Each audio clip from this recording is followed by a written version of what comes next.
Rei, o caráter do líder, o caráter do cristão, parte 1. E nós falamos de 5 reis, da última vez. A gente falou do coração de Davi, a gente falou do coração de Salomão, a gente falou do coração de Josias, nós falamos do coração de Ezequias e nós finalizamos falando do coração ousado de Jeú. E hoje, mesmo a gente entendendo que a gente havia falado de 5 reis que foram bons, segundo a Bíblia, a gente sabia que cada um deles apresentava determinado defeito. Não era um coração perfeito. Eram corações imperfeitos em homens imperfeitos que buscavam o Senhor. E hoje a gente vai falar da expressão do genuíno coração de Deus, que é Jesus Cristo.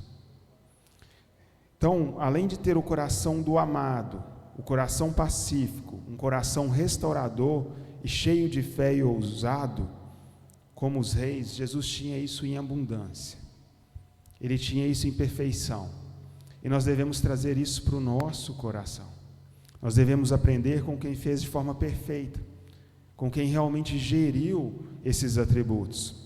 Romanos 8,17 diz assim: se somos filhos, então somos herdeiros, herdeiros de Deus e co-herdeiros com Cristo.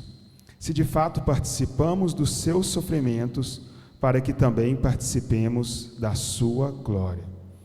Então nós somos filhos e nós nos tornamos herdeiros, co-herdeiros com Jesus. E como que nós fazemos isso?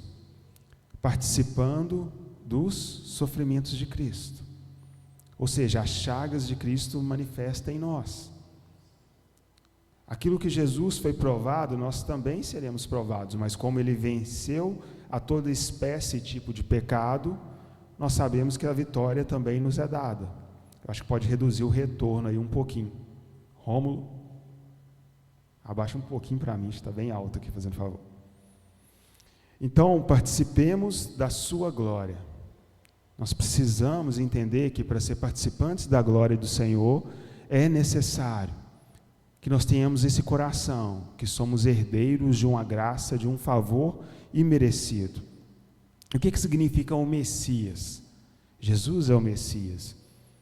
E assim como a gente falou que o nome Davi significa o amado, o Messias significa o escolhido, o desejado, aquele que foi projetado, enviado por Deus. Para quê? Para a boa e perfeita obra. João 3,16 diz assim: porque Deus amou o mundo de tal maneira que deu seu Filho unigênito para que todo aquele que nele crê não pereça, mas tenha vida eterna. Para todo aquele que nele crê. E aí ele fala, Filho unigênito. Só havia um Filho. E Jesus compreendia o seu papel. Quando a gente lê João 4,26, Jesus disse-lhe, eu sou, eu que falo contigo.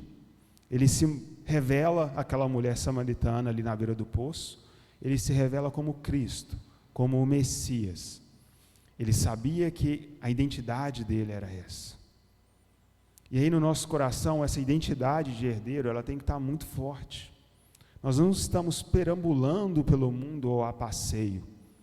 Nós somos enviados ao mundo. Jesus nos enviou.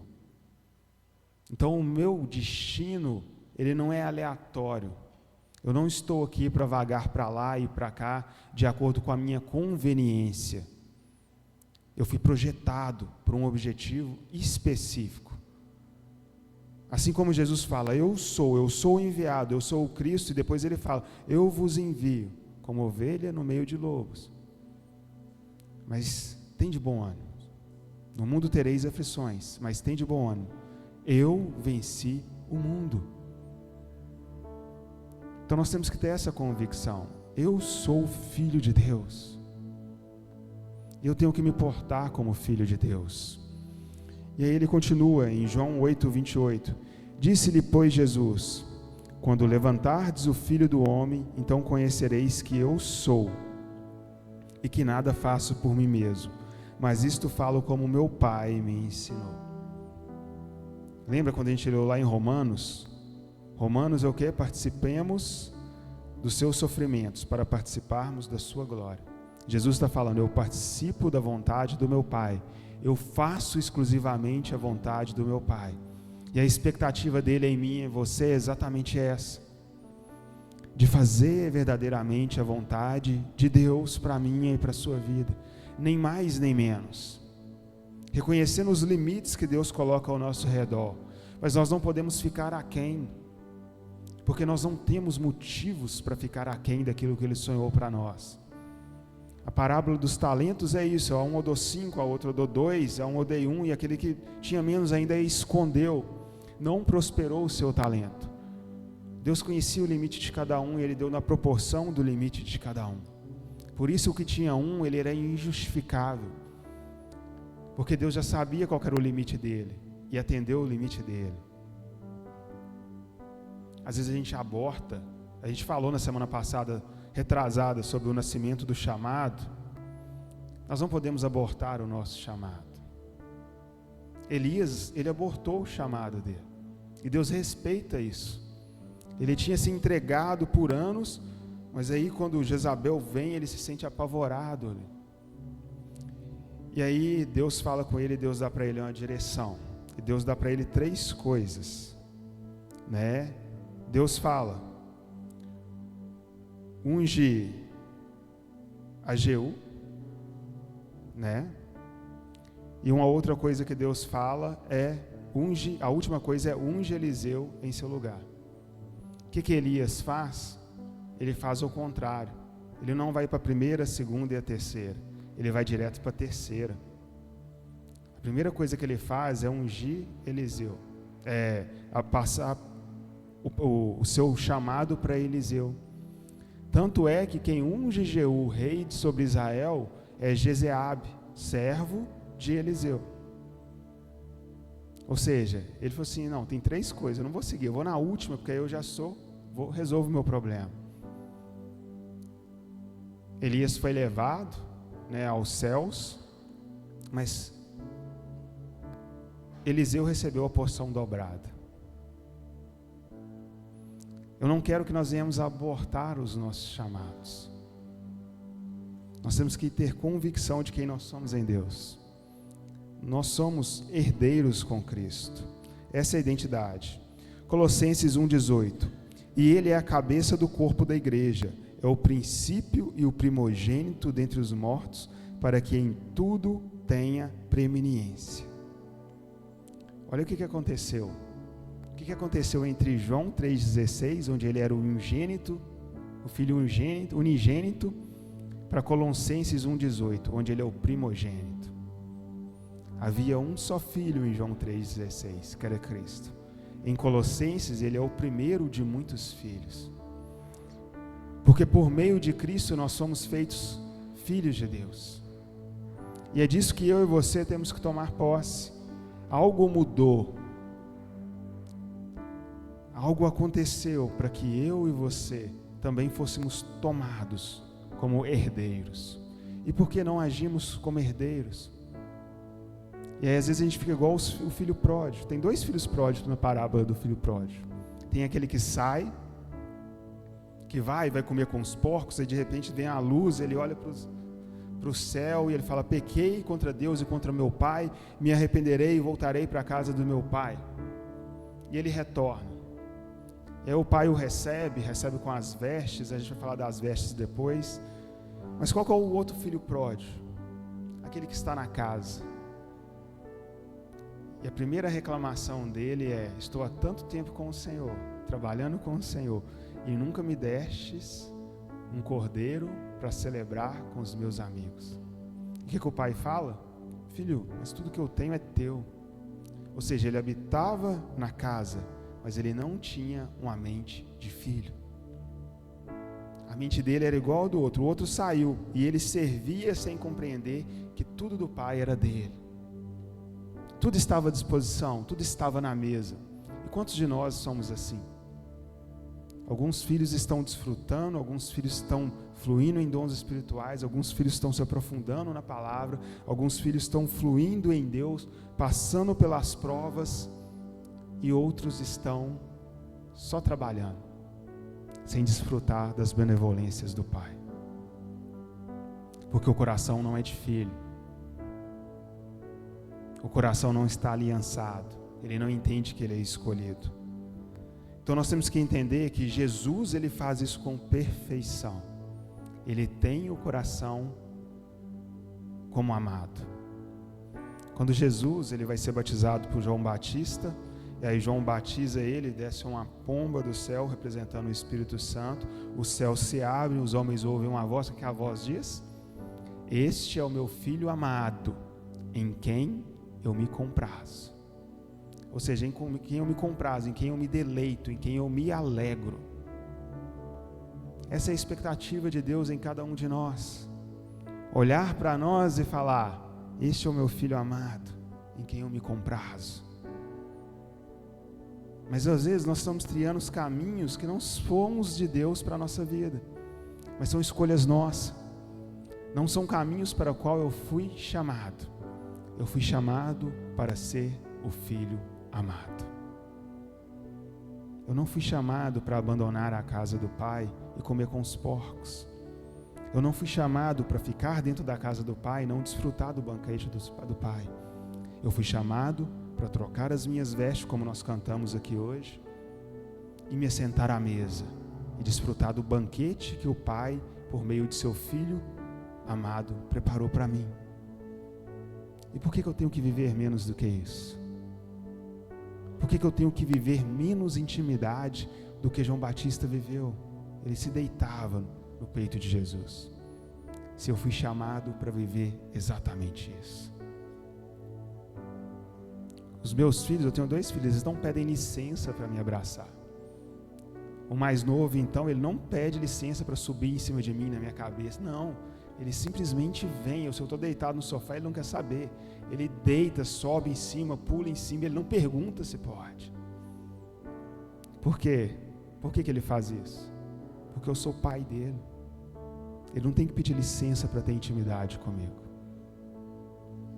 E por que nós temos que ficar achando que nós temos que pedir licença para ter intimidade com Deus? Se nós somos amados.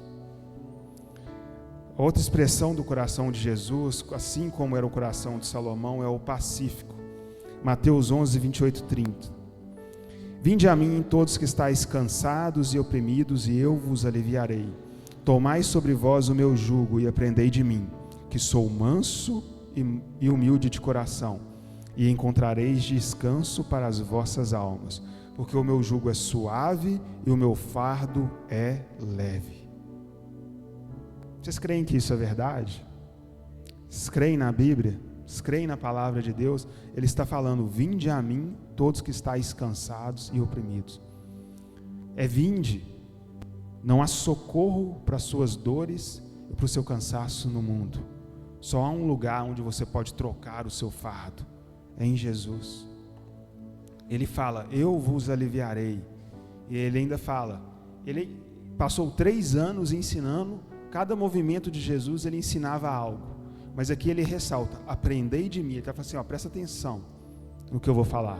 Aprendei de mim, que sou manso e humilde de coração. Porque mansidão e humildade geram um coração pacífico. Você lembra que a gente falou quando Salomão ele vai orar e fala: o que será de mim? Me dê sabedoria para governar sobre todo esse povo. Ele está se humilhando diante de Deus, e humildade, humilhação diante do Senhor gera sabedoria. Jesus está falando: aprendei de mim, que sou manso e humilde de coração. A Bíblia fala que os mansos herdarão a terra. Há uma herança para aqueles que são mansos de coração, e há um dom de sabedoria para aqueles que são humildes. É o que Jesus está nos ensinando: ter a humildade para trazer as suas dores, trazer as suas aflições. Você está oprimido? Venha até o Senhor, para que a nossa alma encontre descanso. Há um lugar no secreto de Deus para cada tribulação que a sua mente passa, mas isso só se desenvolve quando eu vou para o relacionamento secreto com Ele, quando eu permito que o meu coração seja manso e humilde, e a minha mente se torne pacífica, não viva mais em guerra. A Bíblia fala de onde provém as guerras e as tribulações e os conflitos no meio de vós, senão da vossa carne. Tiago nos ensina que o pecado nasce na nossa carne. O pecado não nasce no diabo. Não vamos terceirizar, ele já está condenado. Não vamos fazer terceirização da culpa. O pecado nasce em mim. As dores e as crises nascem em mim.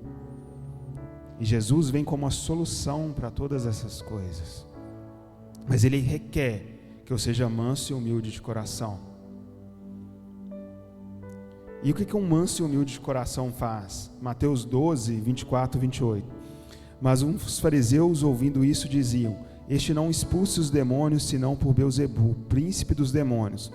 Jesus, porém, conhecendo os seus pensamentos, disse-lhes: todo reino dividido contra si mesmo é devastado, e toda cidade ou casa dividida contra si mesma não subsistirá. Se Satanás expulsa a Satanás, está dividido contra si mesmo. Como subsistirá, pois, o seu reino? E se eu expulso demônios por Belzebu, por quem os expulsam então vossos filhos? Portanto, eles mesmos serão os vossos juízes. Mas se eu expulso os demônios pelo Espírito de Deus, logo é chegado a vós o reino de Deus. Pensa, você é o escolhido de Deus, você é o Messias. Você está aqui para resgatar a terra, resgatar o homem corrupto, o homem que você gerou. Jesus gera vida, foi Jesus que soprou vida em Adão. E aí você está aqui, né? Você está assim, não outorgando ser igual a Deus, antes esvaziou-se de si mesmo. E aí vem um infeliz de um fariseu e fala que você expulsa por Belzebu. Você sendo o rei dos reis, senhor dos senhores. A maior expressão de santidade, sendo a expressão do coração de Deus. Qualquer um de nós teria feito como João e Tiago. Senhor, manda vir fogo do céu e queima todo mundo. Vamos fazer igual Elias, vamos passar a espada. Mas Jesus, na sua mansidão e sua humildade, ele não é afetado, porque a identidade dele não é vulnerável. Ele sabe quem ele é, ele sabe qual o seu destino e o seu propósito. E no meio dessa afronta, o que ele faz? Ele traz, como um coração pacífico, ele traz um ensino. Ele ainda ensina: olha, o que vocês estão falando nem lógica tem. Qual reino que dividido vai subsistirá? Não existe isso. Mas, presta atenção, se eu expulso pelo Espírito de Deus, o reino de Deus está chegado à porta de vocês. E aí ele traz a mensagem: arrependei-vos, pois vos é chegado o reino de Deus. Um coração pacífico. O quanto o nosso coração tem sido pacífico? O quanto eu tenho guardado a mansidão e a humildade? O quanto no meio de nós, quando me ofendem, eu sou capaz de trazer um ensino e apresentar Jesus na vida para outra pessoa? Ou eu sou reativo e não penso duas vezes antes de cortar a orelha de quem está me incomodando? Ou eu estou disseminando, inflando mais as pessoas ao meu redor com fofocas? Quem sou eu no meio das pessoas que estão ao meu redor? Eu sou pacífico? Ou eu sou o que dissemina, aumenta a ira das pessoas? Pensa no seu âmbito familiar. Quem é você? Dentro da sua casa, então, quem sou eu? Eu sou o que dissemina a confusão ou eu sou o que traz a paz? Pensa você no seu trabalho. Quem é você? Você é a pessoa que traz a paz ou que gera fofoca? No meio da igreja, quem é você? Você é o manso e humilde, o pacífico, ou você é o que traz problema, que gera problema? Quando te ofendem, você apresenta Jesus ou você grita Barrabás? O coração pacífico é fundamental para nós. Outra característica de Jesus, assim como Josias, cujo nome significa Yahvé é ele, Yahvé cura, desculpa. Jesus tem o coração restaurador. Ele veio trazer cura para todos que estão enfermos. João 3:14 ao 15 diz assim: e do modo que Moisés levantou a serpente no deserto, é necessário que também o Filho do Homem seja levantado, para que todo aquele que nele creia não pereça, mas tenha a vida eterna. Isso aqui Jesus está falando, explicando para Nicodemos. É um dos versículos da Bíblia que eu mais gosto, porque ele está fazendo a referência ao período mosaico, onde apareceu serpentes no meio do acampamento, vindas do próprio Senhor, e começou a picar o povo, eles começaram a morrer, e aí Deus instruiu a Moisés para levantar uma serpente de bronze. Por que Deus não curou todos de uma vez? Mas ele levantou uma serpente para que todo aquele que olhasse para a serpente então fosse curado. As serpentes continuaram no meio do povo, mas a questão é, vocês precisam olhar para o alto, para aquilo que Deus faz para ser curado. E assim, da mesma forma, é a cruz. Por isso que nós ainda tropeçamos no pecado. Para quê? Para que nós possamos olhar para o alto, para a cruz, para aquilo que Deus fez e assim sermos curados. Não nos afastarmos de Cristo. Então Jesus, ele vem restaurar o homem. Ele vem restaurar a nossa incapacidade de se auto-santificar. Então ele derrama santificação sobre nós e cura, nos livra das nossas enfermidades e nos cura de nós mesmos. Ele nos cura da nossa carne, do governo da carne, ou seja, da nossa natureza adâmica. Ele está falando, hoje vocês são governados por Adão, mas aí o livro de Gálatas fala do segundo Adão, e o segundo Adão é Cristo, é o Adão perfeito, onde ele nos tira do governo da carne e do governo do pecado e nos conduz para o reino do seu amor, para um governo do Espírito Santo. Mas eu tenho que permitir ser restaurado por esse coração de Jesus. 1 Coríntios 15, do 45 ao 49, assim também está escrito: o primeiro homem, Adão, foi feito em alma vivente, o último Adão em espírito vivificante. Mas não é o primeiro o espiritual, senão o natural, depois o espiritual. O primeiro homem da terra é terreno, nasceu e foi criado aqui. O segundo homem, o Senhor do céu, é do céu. Qual o terreno? Tais são também os terrestres. E qual o celestial? Também os celestiais. E assim como trouxemos a imagem do terreno, assim traremos também a imagem do celestial. Olha, se eu me torno peregrino, antes eu era terreno, agora eu sou a imagem do celestial. Por isso que a criação anseia pela manifestação dos filhos de Deus, para que vejam em nós o quão celestial é o Yahvé cura, o quanto Jesus me curou, o quanto Ele me transformou. Nós somos as cartas vivas, nós somos o evangelho que o mundo lê. As pessoas leem Jesus através de como você se comporta lá fora. As pessoas vão perguntar quem fez a obra na sua vida quando você se apresenta como uma obra diferente, bem edificada. Porque se nada mudou, você só tomou um banho de água fria numa piscina aqui no culto, não vai resolver. O batismo, a transformação, a confissão pública de fé é para quê? Para que sejamos curados. Novo nascimento. Porque senão a gente fica igual Nicodemos. Como é possível eu, já sendo velho, retornar ao ventre da minha mãe? E aí Jesus fala, mas você sendo sábio em Israel não consegue discernir essas coisas?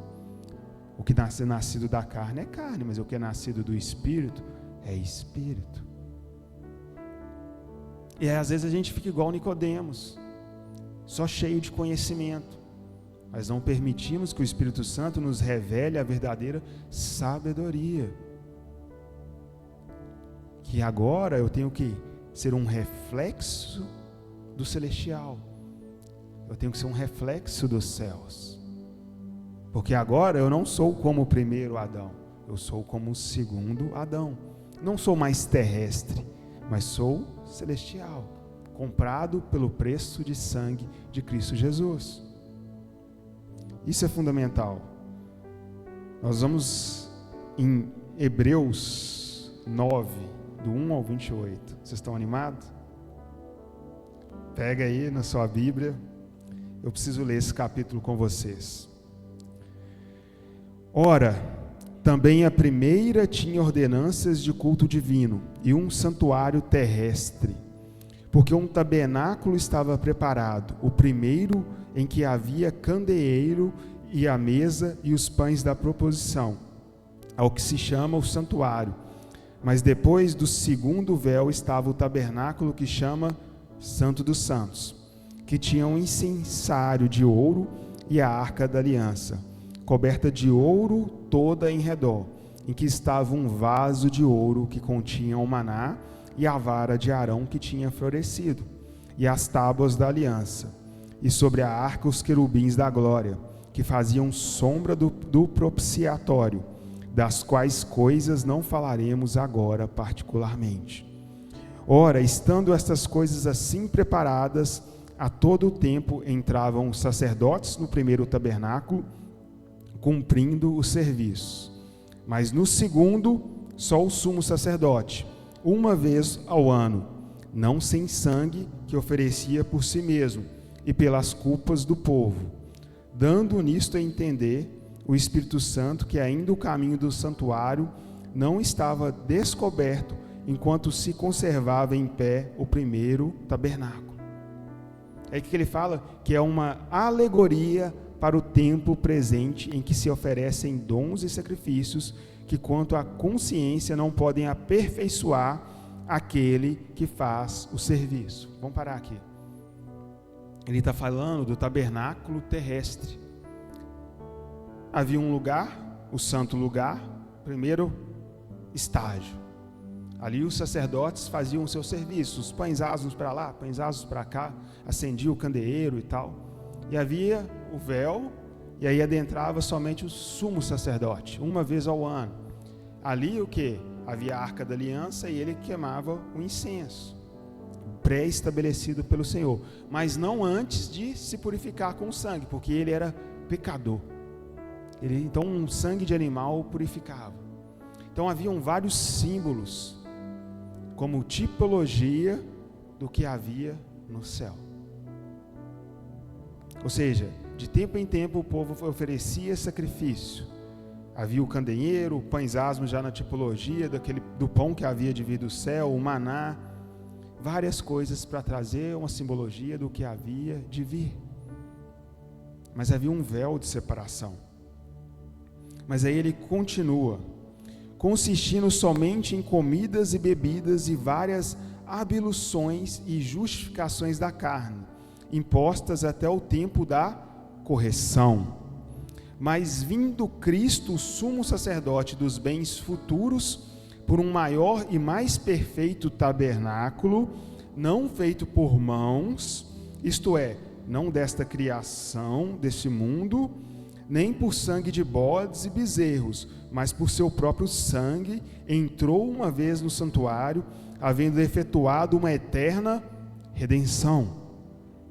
Porque se o sangue de touros e bodes e a cinza de uma novilha esparziada sobre os imundos o santifica, quanto à purificação da carne, quanto mais o sangue de Cristo, que pelo Espírito eterno se ofereceu a si mesmo, imaculado a Deus, purificará as vossas consciências das obras mortas, para servirdes ao Deus vivo, e por isso é mediador de um novo testamento, para que, intervindo a morte, para a remissão das transgressões que havia debaixo do primeiro testamento, os chamados recebam a promessa da herança eterna. O que ele está falando? O primeiro tabernáculo, ele se encerrou. Por isso que nós não temos mais símbolos, porque nós não precisamos de símbolos. Eu não preciso do candelabro, eu não preciso de um sangue de um boi. Porque agora o tabernáculo terrestre, ele foi destituído. Por quê? Porque Jesus, quando morreu, ele pegou como perfeito, ele não entrou como sumo sacerdote com sangue de animais. Ele entrou com o próprio sangue na bacia. Ele adentrou no Santo dos Santos, oferecendo o seu próprio sangue para purificação eterna minha e sua. Hebreus 9 está falando do maior evento do universo. O maior acontecimento contado aos homens, onde o próprio Deus adentra num tabernáculo nos céus e oferece-se como sacrifício, para que eu e você sejamos restaurados e curados. Quando você lê Hebreus 9, você está diante da maior graça derramada sobre os homens. Então os símbolos, eles não fazem mais sentido. Tanto que no Novo Testamento nós temos 3 símbolos só: o pão, o vinho ou o suco durante a ceia, que são exclusivos para a ceia, e o óleo para ungir os enfermos, e a imposição de mãos para estabelecer e profetizar sobre a vida daqueles que serão enviados ministerialmente. Não precisamos de mais símbolos, porque os símbolos perderam o seu valor quando Jesus rasgou o véu e adentrou e ofereceu. Tudo está consumado.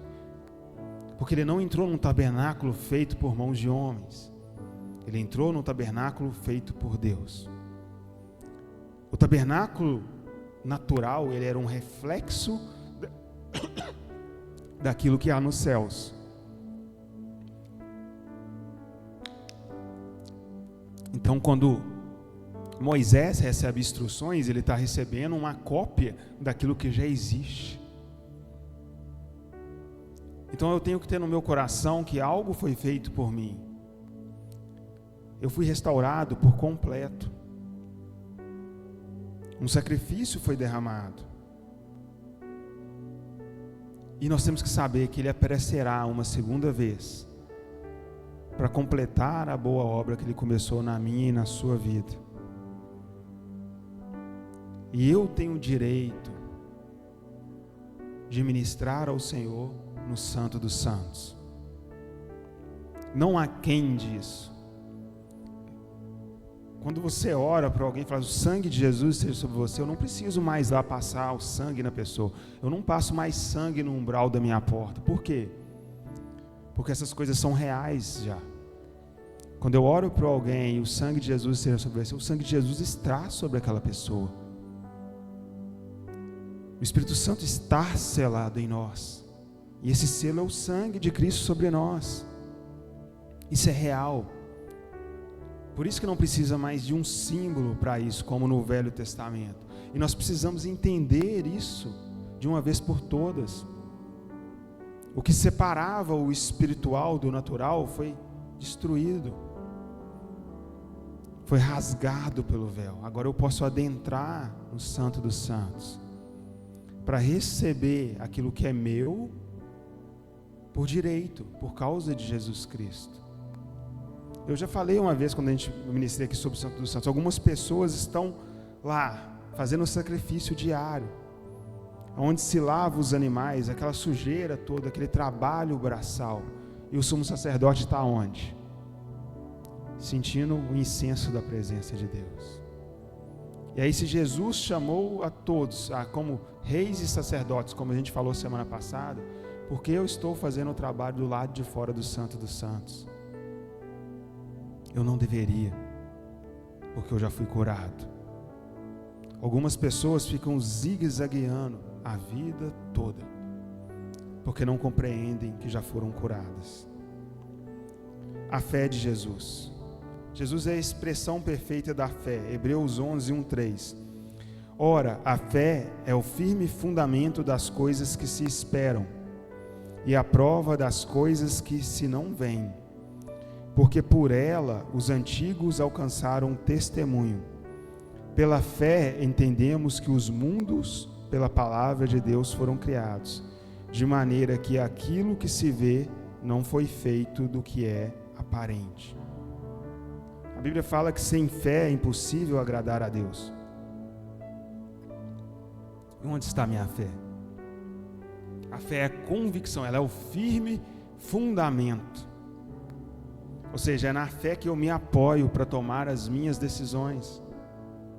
É a convicção daquilo que eu não vejo, mas é real. Por isso, quando Tomé vai para Jesus, Jesus fala assim: bem-aventurado aqueles que não veem, mas creem. Porque é fé. E a minha fé, ela deveria me aproximar de Deus. Porque se eu tenho pouca fé, eu devo orar para que eu receba mais fé. É um dom do Senhor. E se eu sei de algo que sem ela é impossível agradar a Deus, porque eu não me movo mais em buscar fé. Vocês entendem? Para ter um coração transformado, eu tenho que me submeter às características de um coração transformado por Jesus. Ele se apresenta dessa forma. E aí você pensa: mas eu tenho que estar sentindo toda hora, eu vou para o devocional, eu tenho que estar tendo visões, moveres espirituais. Não necessariamente. Eu amo quando eu vou para o meu devocional e a presença vem. Eu já ministrei sobre isso aqui, sobre a diferença da Shekinah e de Kabod, né? Shekinah é a presença de Deus em todo lugar e Kabod é a presença manifesta de Deus. Eu amo Kabod, quando o Senhor se manifesta, mas a minha vida cristã não pode ser baseada em Kabod, porque se a minha vida cristã for baseada só quando Deus se manifesta, eu vou começar a achar que Deus só está comigo quando Ele se manifesta. E aí, se eu preciso de algo assim para permanecer na minha caminhada, de algo tácito, significa que eu não preciso de fé. Concorda? Se toda vez que eu entrar no meu devocional, eu tenho uma visão, anjos, o Senhor, toda vez, eu preciso de fé? Não, toda vez eu vejo. Só que sem fé é impossível agradar a Deus. Pega a história de Abraão. Quando a gente lê rápido, parece que Deus falava com Abraão todo dia, mas não, Deus passou anos e anos sem falar com Abraão. Pega a história de Noé. Deus dá uma direção e Deus some. E por que Noé não desiste? Convicção de fé. Ele recebeu a instrução e ele passa 100, 150 anos construindo algo que Deus falou com ele décadas atrás, porque ele tinha fé. E aí, às vezes, Deus nos dá uma direção e eu faço o quê? Passa 1, 2 semanas, será que aquilo é para mim mesmo? Passa 4 semanas, não, Deus não falou mais nada, porque me falta fé, convicção das coisas que Deus tem para a minha vida, porque eu estou baseando a minha fé em algo tácito e não em algo espiritual. Eu tenho que basear a minha fé nas Escrituras e na Palavra de Deus. E basear nas minhas emoções é o maior erro que um cristão pode cometer. Sentimentos não são evidência da presença de Deus. Sentimentos não são necessariamente evidências da presença de Deus. Se você sempre sentisse Deus, você não precisaria de fé. Às vezes você vai orar e nada vai acontecer. Mas é aí que você permanece em oração, porque você sabe que Deus está ali. José permaneceu em oração, porque ele sabia que o Senhor estava com ele. Daniel orou 21 dias, até que um anjo veio até ele e disse: Daniel, homem muito amado, desde o primeiro dia em que aplicaste o teu coração a compreender e humilhar-te perante o teu Deus, foram ouvidas as tuas palavras, e por causa das tuas palavras eu vim. Olha isso, já tinha 21 dias e só de silêncio. Mas o que o anjo fala? O anjo do Senhor: desde o primeiro dia eu estava ouvindo. Onde está o meu coração? Onde está o meu mover? Mateus 27:46. E perto da hora nona, exclamou Jesus em alta voz, dizendo: Eli, Eli, lama sabactani. Isto é, Deus meu, por que me desamparaste? Essa talvez seja uma das expressões mais fortes, onde o próprio Deus fala: por que me desamparaste? Por que me abandonaste? Jesus está na cruz ali. O que aconteceu na cruz? A Trindade não foi rompida. Jesus não ficou sem o Espírito Santo, tá? Jesus, o Espírito Santo e o Pai são um único Deus. Não há como eles serem separados. Mas a humanidade de Cristo ali, porque Ele recebeu todos os nossos pecados, a nossa iniquidade foi lançada sobre Ele. É o que está em Isaías 53, 4-8. Verdadeiramente Ele tomou sobre si as nossas enfermidades, e as nossas dores levou sobre si, e nós os reputávamos por aflito, ferido de Deus e oprimido. Mas Ele foi ferido por causa das nossas transgressões, e moído por causa das nossas iniquidades. O castigo que nos traz a paz estava sobre Ele, e pelas suas pisaduras fomos sarados. Todos nós andávamos desgarrados como ovelhas, cada um se desviava pelo seu caminho, mas o Senhor fez cair sobre Ele a iniquidade de nós todos. Ele foi oprimido e afligido, mas não abriu a boca. Como um cordeiro foi levado ao matadouro, e como uma ovelha muda perante os seus tosqueadores, assim Ele não abriu a sua boca. Da opressão e do juízo foi tirado. E quem contará o tempo da sua vida? Porquanto foi cortado da terra dos viventes, pela transgressão do meu povo Ele foi atingido. É isso que acontece na cruz. Para que haja cura e transformação na minha vida, Jesus teve que passar por isso. E se foi imputado o pecado sobre Ele, foi necessário que a ira de Deus viesse sobre Ele. E Deus não habita em meio ao pecado. Então aquele relacionamento de Jesus homem com o Pai, ele foi segregado. Não a divindade de Jesus, mas a humanidade de Jesus. Por isso ele fala: por que me abandonaste? É a dor de um homem por causa de mim e de você, para que eu e você sejamos curados. Mas olha a fé, João 19:30. Então Jesus, depois de ser tomado o vinagre, disse: está consumado. E inclinando a cabeça, entregou o Espírito. Ele entrega ao Pai. Isso é consciência de propósito e fé. Nós devemos olhar para Jesus e entender como nós devemos conduzir a nossa vida. Nós devemos criar uma dependência num relacionamento com Deus contínua. Todos vocês vieram aqui na expectativa que Deus faça algo na sua vida, assim como eu também. Eu não saio da minha casa sem expectativa do que o Senhor pode fazer em mim hoje. Eu não acordo da minha cama sem a expectativa do que Deus vai arrancar do meu coração hoje. Toda vez que eu abro a minha Bíblia, eu tenho a expectativa que ela é uma palavra viva. E como a própria Bíblia diz, ela pode separar alma e espírito. Ela é uma espada de 2 gumes que separa alma e espírito.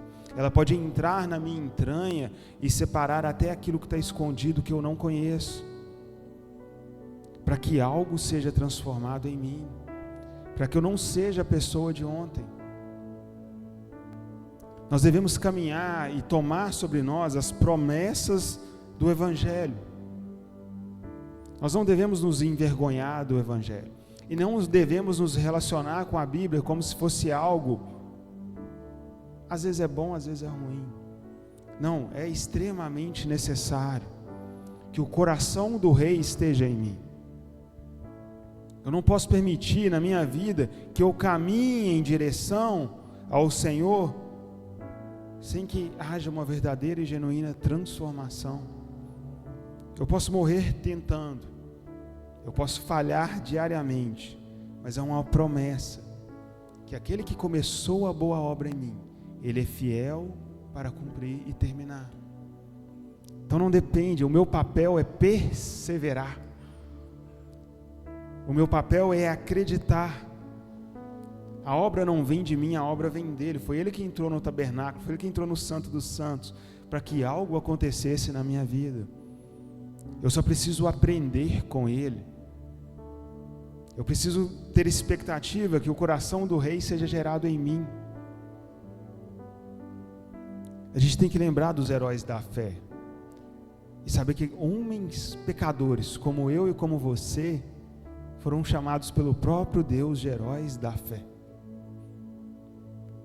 Porque eles perseveraram em seguir ao Senhor. Atos dos Apóstolos 3,15. Vocês mataram o autor da vida, mas Deus o ressuscitou dos mortos, e nós somos testemunhas disso. Nós testemunhamos o escândalo da cruz.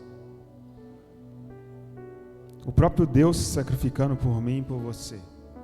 E o que nós temos feito com esse testemunho? Vocês entendem? Quando a Bíblia nos chama de testemunhas, ela está falando: vocês vão estar diante de um tribunal algum dia, testemunhando o espetáculo da cruz. Nós vamos ser chamados para esse dia. É o que o livro do Joel fala do dia do Senhor. Mas Joel também fala que é dia o quê? De trevas e não de luz. Mas nós estaremos lá, testemunhando o que o Senhor fez. E aí, o que Jesus fala dos profetas, né? Quando eles estão matando, eles falam assim: os próprios profetas testemunharam de mim, fariseus. E assim será conosco. Nós somos testemunhas do que Deus tem feito na minha vida e na sua vida, para que qualquer homem seja indesculpável. Porque se Deus fez algo em mim, que sou pecador e imundo, e fez uma transformação e mudou o meu coração, não há homem na terra que não possa ser transformado. Não há ninguém que não possa ser transformado pela graça de Deus. Não há ninguém que não possa ter a sua mente mudada. 1 Coríntios 6,14: por seu poder Deus ressuscitou o Senhor e também nos ressuscitará. Nós vamos passar pela morte, meu irmão. Há uma promessa. E às vezes nós estamos abatidos, apáticos, como que o Evangelho fosse só uma reunião de amigos. O Evangelho é muito mais do que isso. Nós temos que impactar as pessoas ao nosso redor com a verdade da palavra. Lembra, somos cartas vivas de um Deus perfeito. E começa a obra em mim e em você. Nós temos que ter fé. E de Apocalipse 1,18 diz assim: e o que foi vivo o que vivo e fui morto, mas eis aqui estou vivo para todo sempre, amém? E tenho as chaves da morte e do inferno. Jesus tem autoridade. Se eu creio que Ele tem a chave da morte e do inferno, Ele vai me ressuscitar, e não vai me colocar no inferno, mas vai me colocar ao seu lado, no seu reino de amor. Eu tenho que crer que Ele também pode mudar a minha história. Mas depende de quê? Depende que eu aprenda com o coração dele. O que eu tenho feito em direção a esse amor? Lembra quando a gente falou de Abraão dando dízimo, uma resposta de gratidão? Qual a minha resposta ao amor do Senhor? É devoção? É devocional? É carisma? Quando as pessoas me leem no dia a dia, quem elas veem? Quem eu tenho refletido? E a última característica do coração do rei é o coração ousado. Yahvé é ele, que era o nome de Jeú, né? E Jesus, ele tem um coração extremamente ousado. Mateus 1,23: eis que a virgem conceberá e dará à luz a um filho, e ele será chamado Emanuel, que significa Deus conosco. Mas o que tem a ver esse versículo com ousadia de coração?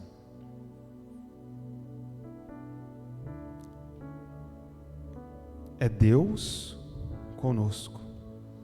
Deus perfeito andando no meio de homens imperfeitos. É uma missão dada pelo Pai para que Jesus venha e ceie com pecadores, coma com pecadores, morra por pecadores. É a maior renúncia, a ousadia da renúncia. Às vezes nós achamos que um coração ousado é botar a banca, fazer e acontecer. Um coração ousado é renunciar às minhas vontades, para que Deus reine em mim. Ousadia é matar o Fernando, para que Cristo viva em mim. 2 Coríntios, Paulo fala de uma forma maravilhosa. Ele fala assim: porque para que em vós opere a vida, é necessário que em nós opere a morte. O que ele está falando? Está falando para eu vir pregar para vocês, para eu vir derramar poder sobre vocês, trazer o evangelho sobre vocês, transformação e cura sobre vocês, foi necessário que eu morresse para mim mesmo. Para que vocês recebam vida de Cristo, é necessário que eu morra para as minhas vontades. É necessário que eu morra enquanto homem, para que Cristo então viva em mim, para que então Cristo opere através de mim. Isso tem que ser diário na nossa vida. Nós temos que olhar para o outro e falar: para que em vós opere a vida, é necessário que em mim opere a morte. Porque muitas das coisas me são lícitas, mas nem todas me convêm. Eu, como cristão, carta viva, muitas coisas me são lícitas, mas em algumas eu vou ter que abrir a mão para alcançar o seu coração, para pregar o evangelho para você. Quando eu converti, tinha coisas em mim que eram lícitas, mas o Senhor pediu elas. Elas eram pecados? Não, elas não eram pecados. Há vários cristãos que têm essas coisas, mas a mim Deus pediu: eu não quero isso, porque não convém. Ou seja, que em mim opere a morte, para que Cristo seja vivo em mim, para tocar outra pessoa. Vocês conseguem compreender isso? Nós temos que ter isso na nossa mente. João 14, 6-7. Disse-lhe Jesus: eu sou o caminho, a verdade e a vida, ninguém vem ao Pai senão por mim. Se vós me conhecesseis a mim, também conhecereis ao meu Pai, e já desde agora o conheceis, e o tende visto. Olha a consciência, né? Filipe, em determinado momento, ele vira para Jesus e fala assim: Jesus, mostra-nos o Pai. E Jesus vira: Filipe, está há tanto tempo comigo e não conhece o Pai? Olha para mim e veja o Pai. Eu estou no Pai e o Pai está em mim. Paulo fala em determinado momento, ele fala: olha para mim e verás a Cristo. Ousado isso. Mas Deus espera essa ousadia de nós. De que as pessoas olhem para nós e vejam o Pai como uma só pessoa. Isso é um coração ousado. Ousadia não é sair derrubando as coisas. Ousadia é renúncia a tal ponto que eu morra e Cristo viva em mim. Mateus 3, 13, 17. Então veio Jesus a Galiléia ter com João junto ao Jordão para ser batizado por ele. Mas João opunha-se-lhe dizendo: eu careço de ser batizado por ti, e vens tu a mim? Jesus, porém, respondendo, disse-lhe: deixe por agora, porque assim nos convém cumprir toda a justiça. Então ele o permitiu. Submissão a viver a doutrina. A Bíblia é um manual de doutrina. Ousadia é dizer a esse mundo que eu vivo de uma forma diferente de todos eles. Ousadia é dizer ao mundo que o meu manual de vida é a Bíblia. Ousadia é dizer ao mundo que eu sou fiel à minha esposa. Ousadia é dizer ao mundo que eu cuido dos meus filhos. Ousadia é dizer ao mundo que eu amo a minha família. Por mais que o mundo diga que isso está acabado, eu digo que não, porque a Bíblia e Jesus dizem que não. Ousadia é não me assentar na roda dos escarnecedores, porque a Bíblia diz que não é correto. Ousadia é viver na contramão daquilo que todo mundo acha que é normal. Ousadia é ir contra a correnteza, porque Jesus foi contra a correnteza. O céu não é para os normais. O reino de Deus não é para os normais, é para os anormais, são para os ousados. Jesus não nos teria dito que está nos enviando para o meio de lobos, não teria dito que nós teríamos aflições, não teria dito que fariam coisas piores conosco, se não fosse verdade, por causa do nome dele. John Wesley, num dado momento da caminhada dele, ele está muito tranquilo, ele não está sofrendo perseguição, tribulação, ele está no cavalo dele viajando, e ele se atenta para aquilo, e aí ele para, desce do cavalo, ele ajoelha, e ele começa a orar pedindo perdão a Deus. Senhor, o que está errado na minha vida? Porque eu não estou sendo perseguido por causa do Evangelho. Os homens não estão me negando por causa do Evangelho. O que está de errado na minha vida? Aí fala que num dado momento vê um tijolo e passa próximo ao nariz dele. Um homem joga uma pedra. Aí ele se levanta, sobe no cavalo e fala: agora as coisas estão indo no caminho certo novamente. Olha a ousadia desse cara. Ele está falando: se o Evangelho que eu estou pregando não está ofendendo ao mundo, não está gerando problema, tem algo errado comigo. Eu não estou pregando o Evangelho, porque Jesus, ele fala: eu vim trazer a espada. Ele ofende ao mundo. Paulo ofende ao mundo. Tiago ofende ao mundo. Charles Spurgeon ofendeu ao mundo. Porque o Evangelho, ele ofende ao mundo. Ele é a visão santa de Deus para algo que a visão do homem não consegue compreender. Por isso que a Bíblia fala, Paulo fala em 1 e 2 Coríntios, se eu não me engano, que a sabedoria de Deus é loucura para o homem. Se eles não têm o Espírito Santo, eles vão achar isso é loucura, não faz sentido.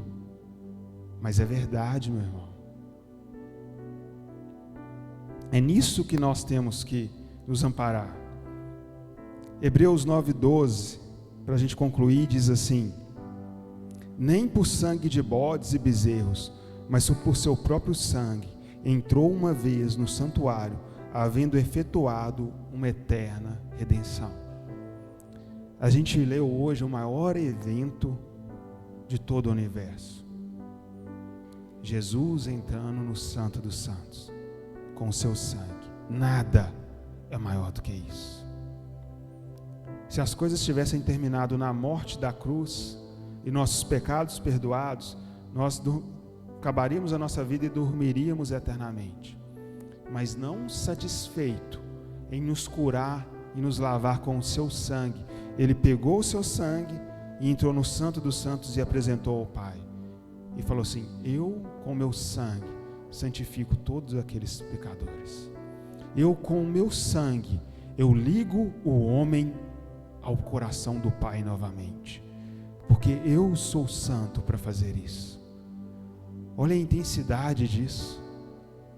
Olha a profundidade disso.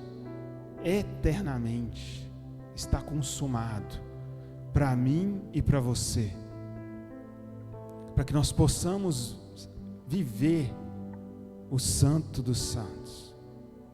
Nada menos do que isso. Então o nosso coração, ele tem que ter o quê? Compreensão da minha identidade, que eu sou amado por Jesus. Segundo ponto, meu coração tem que ser o quê? Pacífico, manso e humilde, para que eu receba sabedoria e seja pacífico. Terceiro ponto, meu coração tem que ser o quê? Restaurador, restaurar as pessoas ao meu redor. Quarto ponto, meu coração tem que ter o quê? Trazer cura, fé para as pessoas, tem que ser cheio de fé, expectativa. E quinto ponto, meu coração tem que ser o quê? Ousado. É assim que eu tenho que me portar no meio da igreja. É assim que eu tenho que me mover, como amado de Deus, como pacífico, como restaurador, como um homem de fé e de forma ousada. Nada menos do que isso. Somente assim nós seremos fortes, um povo de Deus forte e conciso, porque se estivermos divididos, não subsistiremos. O próprio Jesus afirma isso. Se o nosso coração estiver dividido, nós não vamos avançar. Se o nosso coração estiver dividido, nós não vamos edificar. Eu tenho que ser curado, entender a minha identidade, para eu não me ofender. Um coração amado não se ofende. Um coração pacífico não toma ofensa para si mesmo. Inteligência emocional. Eu já falei isso uma vez aqui. Não são suas ações que diz quem você é, são as suas reações. As minhas ações eu controlo e mostro ao mundo com uma máscara, mas as minhas reações é o que me pega desprevenido. É quando alguém me ofende, agora eu desço da cruz. As suas reações mostram exatamente o ponto de maturidade que você está em Deus. Se atente a isso, avalie a si mesmo. As suas reações dizem o quanto Jesus trabalhou em você.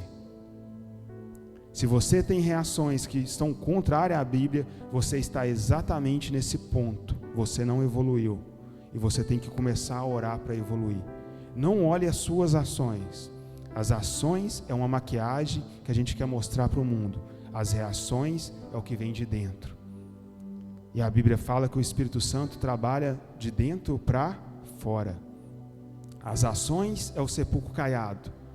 As reações é o trabalho do Espírito para gerar fruto. Olhe as suas reações. É ali que você está em Deus. É ali que tem que ser trabalhado.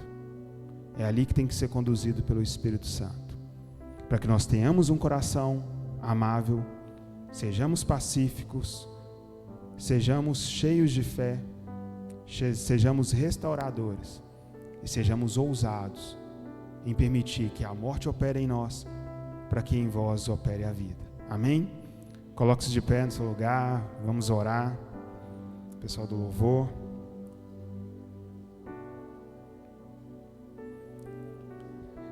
Senhor, nós te louvamos, engrandecemos o seu nome, bendizemos a Ti, pois não há outro Deus como o Senhor.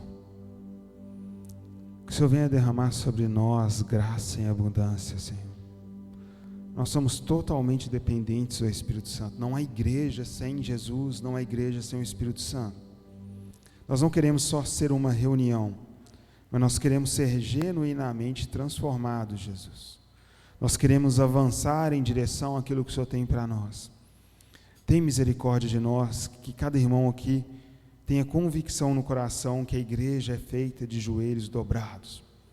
É importante que você se santifique, é importante que você busque a transformação na sua vida, para que você venha trazer o seu vaso de azeite para essa casa, para que nós possamos derramar o azeite sobre a cabeça de um para com o outro. Esse é o meu papel, esse é o seu papel, cuidar um dos outros até que Cristo venha, olhar com misericórdia para o irmão do nosso lado até que Jesus venha. Senhor, nos fortalece quanto igreja, que o nosso coração não esteja dividido, quebra tudo que não provém do Senhor, quebra todo dardo e seta inflamável do maligno, caia por terra agora em nome de Jesus. Satanás não tem autoridade sobre a nossa casa, pois nós servimos a um único Rei, que é tudo em nós, e o seu nome é Jesus, Emmanuel, Deus conosco. Nós cremos em Ti de todo o coração, Senhor. Se o nosso coração é faltoso, tem misericórdia e nos dá um coração inteiro, íntegro para com o Senhor. Senhor, separa de nós aqueles que não são e traz para o nosso meio aqueles que são. Tira as nossas escamas dos olhos para que nós possamos contemplar o caminho e a direção que o Senhor quer nos dar. Nos dê um coração que seja admoestado, um coração que possa ser trabalhado, um coração que possa ser mudado à sua imagem e semelhança, para que nós possamos progredir em direção ao alvo. Chega de estarmos estagnados. Nós não somos um clube social. Nós queremos ir além em direção ao trono do Cordeiro de Deus. Ah, Jesus, varai cantará amará.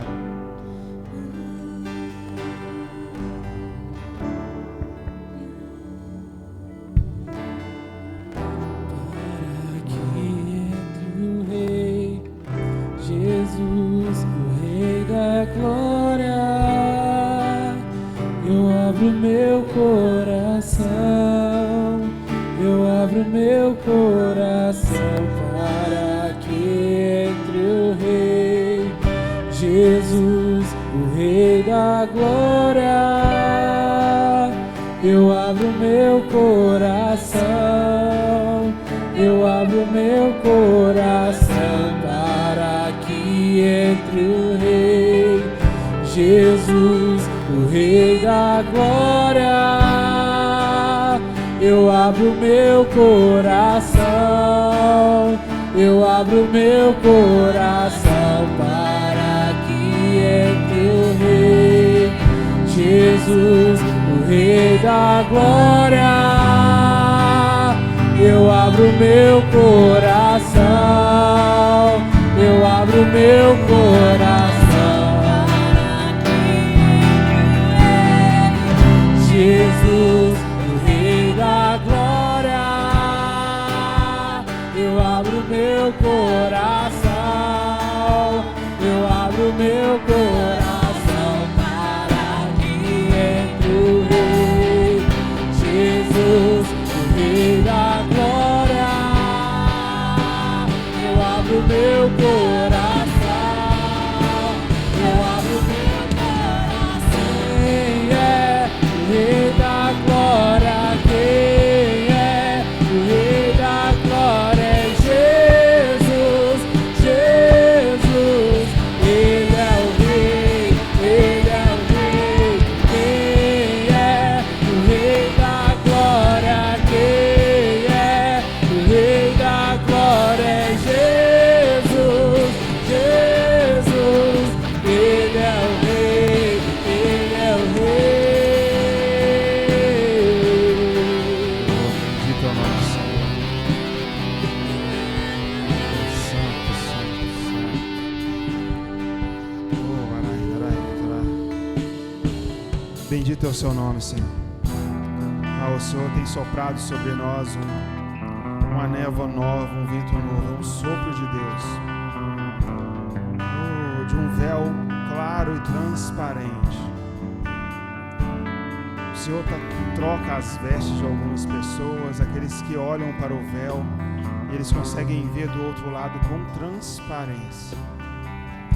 O véu é levantado e abaixado pelo sopro de Deus para que todos possam se achegar ao altar. Tenha isso no seu coração.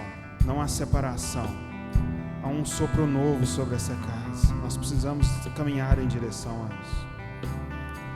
Ah, bendito é o teu santo nome. Vamos orar ao Pai Nosso. Oh, Pai Nosso que estais no céu. Santificado seja o teu nome. Venha a nós o teu reino. Seja feita a tua vontade, assim na terra como nos céus.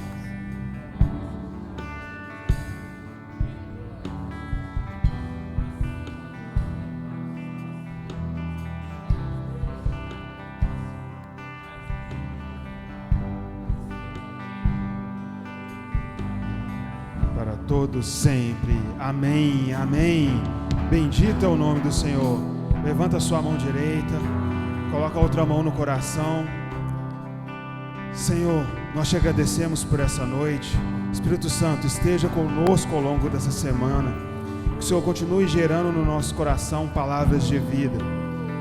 Palavras, Senhor, de exortação e de sabedoria. Que o amor de Deus Pai, o sangue de Jesus, o Filho, e as doces consolações do Espírito Santo estejam sobre cada um de vós, em nome de Jesus. Benditos sejam no meio dessa terra, benditos sejam na sua casa, no seu trabalho, pois o Senhor é conosco e nós vamos marchar em direção àquilo que Ele tem para nós, em nome de Jesus. Amém. Vão em paz em nome de Jesus.